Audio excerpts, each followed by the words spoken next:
Olá! Teremos a oportunidade agora de trabalhar com uma parte da matéria que é fundamental. Teremos oportunidade de trabalhar com o Instituto da Falência. Isso mesmo.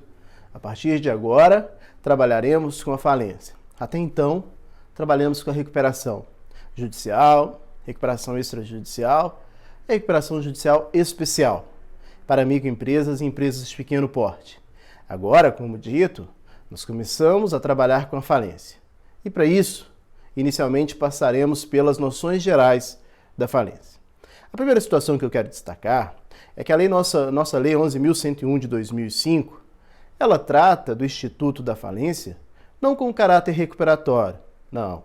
Vimos que o caráter recuperatório, a manutenção da atividade econômica viável, esse instituto de recuperação é próprio, claro, da recuperação judicial, extrajudicial, judicial e especial.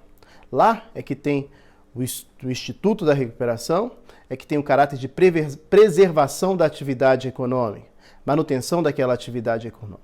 A falência, prestem bem atenção com isso, olha, a falência tem um caráter liquidatório. Nós vamos ver bem isso. Nós veremos que a falência, ela é uma execução coletiva. E para que nós tenhamos aí o Instituto da Falência sendo aplicado, nós também veremos que há necessidade que nós tenhamos alguns pressupostos. Nós vamos começar bem essa nossa conversa. Veja, o que eu quero destacar é o seguinte, olha, falência tem um caráter liquidatório. O que seria esse caráter liquidatório? O caráter liquidatório, senhores, é aquela situação em que o devedor será afastado da atividade. Ele é afastado da atividade e aí, ao se encontrar aquele ativo, os bens do devedor, no primeiro momento se faz a apuração de quais são esses bens, e logo depois nós teremos aí, a situação de venda desses bens. Primeiro se apura, depois se liquida esses bens para justamente fazer o pagamento para os credores. É importante destacar que a lei não traz só a ideia de liquidação. Quando nós falamos de liquidação, nós podemos pensar no sentido de extinção da atividade pelo devedor. Não é isso. Eu quero tentar deixar claro para os senhores que a lei vai além. A lei promove o afastamento do devedor da sua atividade. Quando essa lei promove o afastamento do devedor, na realidade, nós estamos diante da situação em que será dada uma melhor destinação àqueles bens. Veja, esse devedor está insolvente. Nós estamos diante de uma insolvência e essa insolvência, essa situação de insolvência econômica, que ele pode estar passivo maior do que o ativo, mas dívidas do que patrimônio, ou insolvência jurídica, que nós vamos trabalhar um pouco com ela, mas essa situação de insolvência, ela traz uma situação de insustentabilidade econômica. A insolvência é um prejuízo, é um problema para todo o sistema econômico. Aquele devedor, ele é afastado dos seus bens porque ele não teve capacidade para administrá-los. E, em contrapartida, o seu negócio não deu certo. Então, diante dessa situação, nós temos esse duplo aspecto.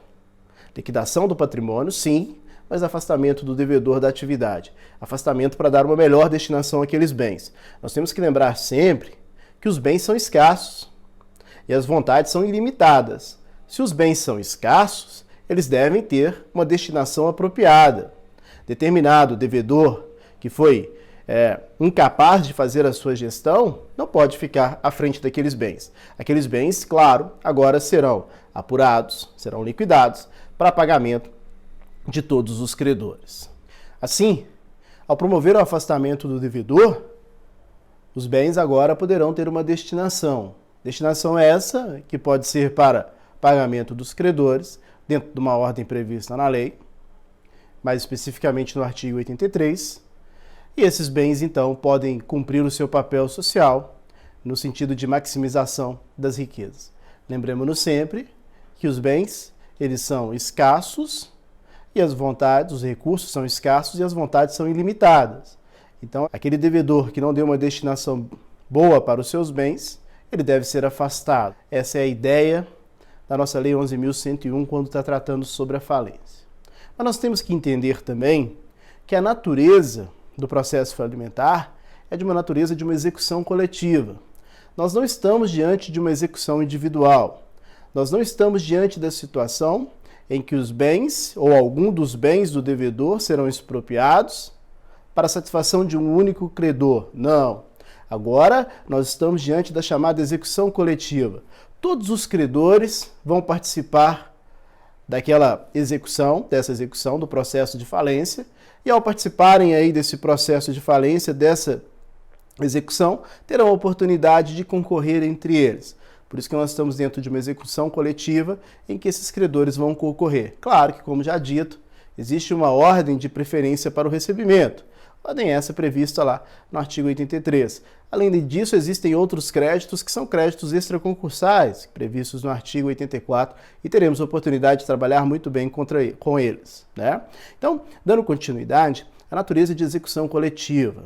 Afasta-se o devedor, como já visto, para a expropriação de todos os seus bens, e os seus bens com essa destinação nova, praticamente agora teremos a oportunidade de pagar aqueles credores. Nós temos que lembrar que existe um processo nós estamos diante de uma insolvência. Insolvência essa que não necessariamente tem que ser uma insolvência econômica, passivo maior do que o ativo.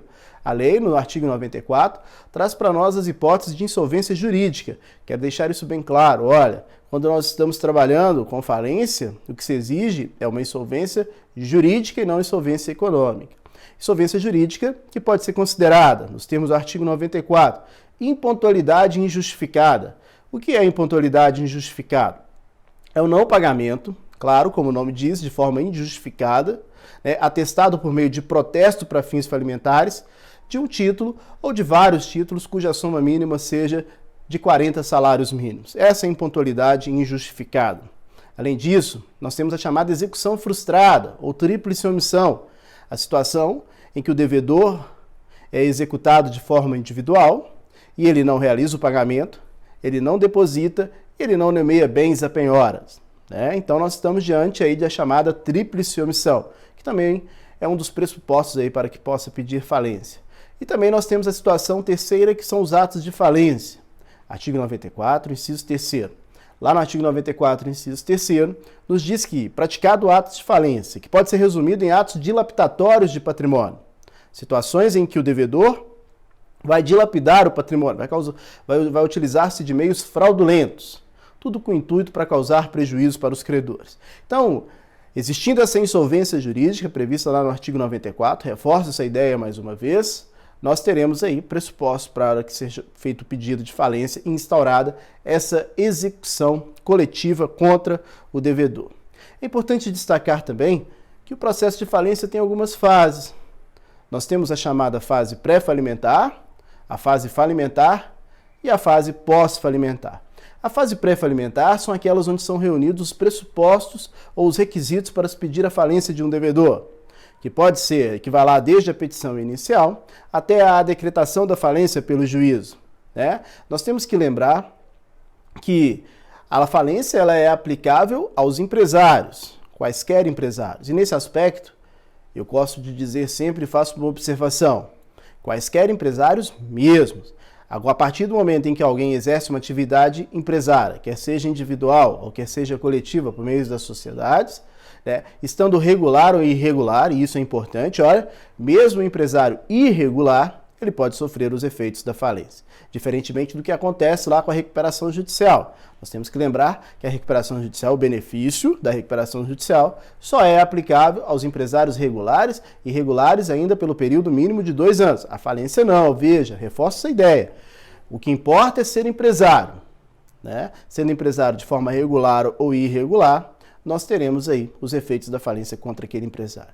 E ainda dizemos que nessa fase pré-falimentar, a falência pode ter sido pedida por um credor, preenchidos os pressupostos da insolvência civil, insolvência jurídica, perdão, do artigo 94 da nossa lei, mas a falência também, ela pode ser do próprio devedor, existe a modalidade de autofalência. E não se esqueça que, no curso da recuperação judicial, a recuperação judicial pode ser convolada em falência. Então, essa é a nossa fase pré-falimentar.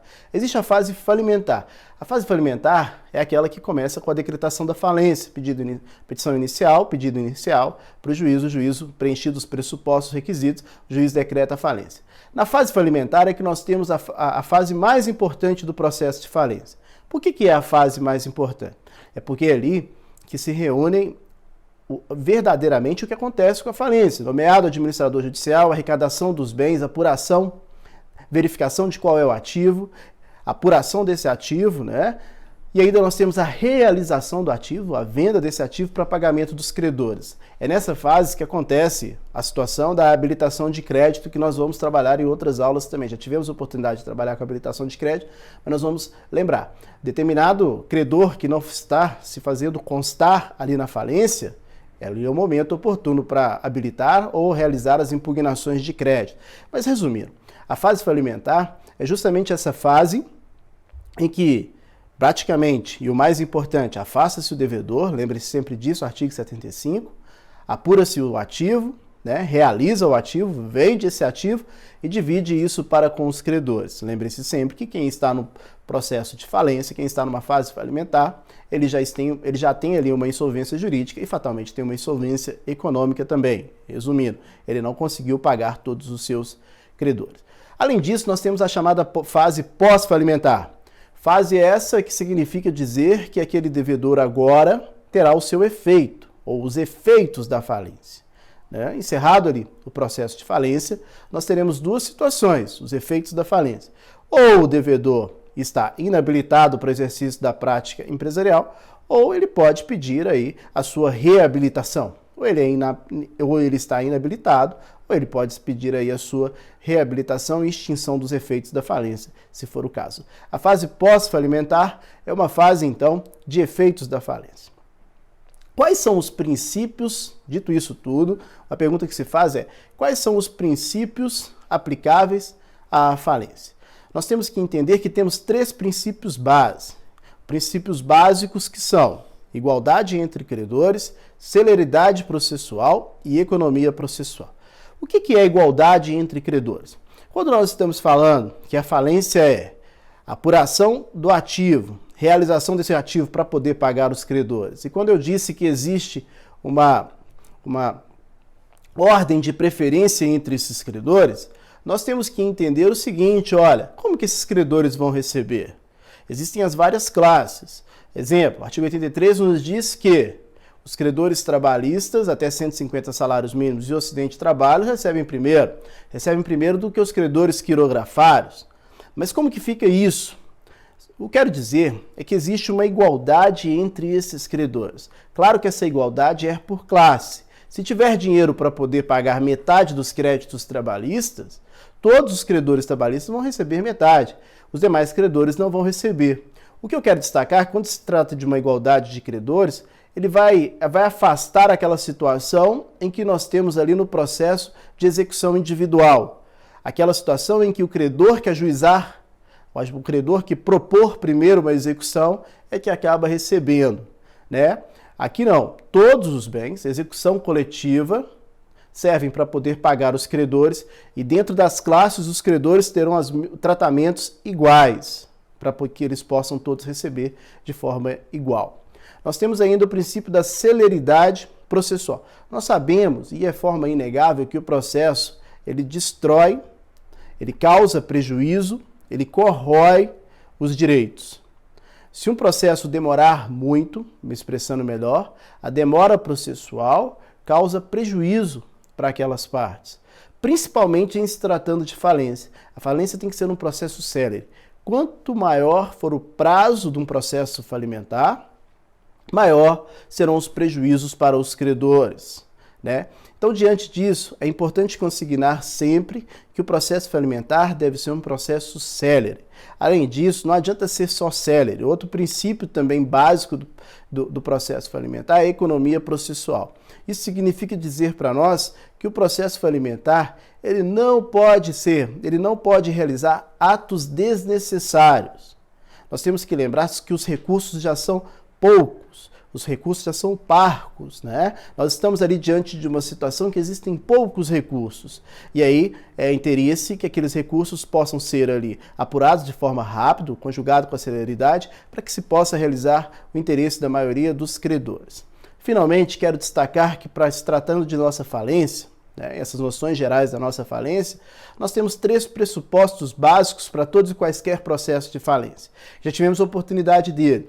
Primeiro pressuposto, legitimidade passiva. Lembre-se sempre que para que nós tenhamos aí a falência, o processo de falência, o sujeito passivo deve ser o devedor, que tem que ser um empresário, qualquer que seja o empresário, regular ou irregular. Isso significa dizer que a falência não é aplicável a atividades que não são empresárias e ainda essa falência também não é aplicável, por exemplo, às pessoas naturais que não exercem atividade de empresa. Além disso, nós sabemos também que para que tenhamos o processo de falência é necessário chamada insolvência jurídica, outro pressuposto, perceba. Insolvência jurídica, que está presente no artigo 94, impotualidade injustificada, execução frustrada ou atos de falência. Um desses pressupostos do artigo 94 tem que estar presente, ou mais de um se for o caso, mas pelo menos um deve estar presente. E além disso, é importante consignar também, para que nós tenhamos a falência, o processo de falência, essa falência deve ser decretada pelo juízo competente, que é o juízo do principal estabelecimento. Bem, essas foram as noções gerais do nosso processo de falência. Teremos a oportunidade de trabalhar melhor com esse instituto no decorrer das nossas próximas aulas. Muito obrigado e um abraço a todos.